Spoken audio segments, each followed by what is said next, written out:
Hallo. Kuuleme.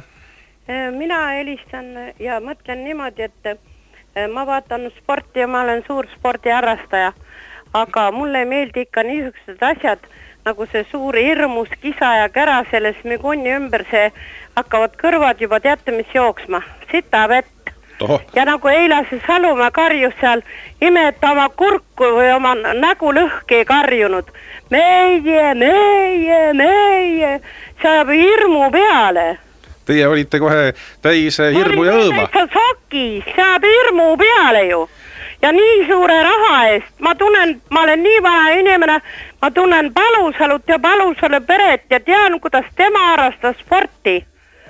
Ja kuidas tema oli suure pere laps ja keegi tal ju ei andnud raha, nad olid vaesed inimesed, elasid 7 või 8 last oli ja keegi niimoodi ei karjunud ja see tõesti kohe, muidu me riigil raha ei ole, nüüd antakse ühele inimesele ühe korra eest, ta ei esinenud üheski muudes, ma seal MM-võistlustel üldse ta ei sõitnud, teised kõik sõitsid tema ainult, mis ta tegi see Smigun. Teeme välja uurima. 2 last Smigunidel ja teine tütar ju anti mõlematel ju 3 miljonit treeninguraha ja muidu öeldakse Eesti riigil raha ei ole, vanadele inimestele ka vaestele ka arsti raha ja nüüd on teil raha küll. Aga kas Eesti riigile ausõna.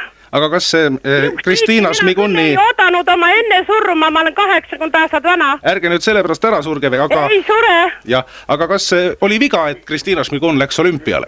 Jah, see oli viga, see oli teil niimoodi kavalalt tehtud, et ta peab seal võitma. Ta kuna ennem neid MM-võistlusi läbi ei pidanud, aga teised pidasid läbi nagu see Börgen ja sellepärast ta jäi ka haigeks.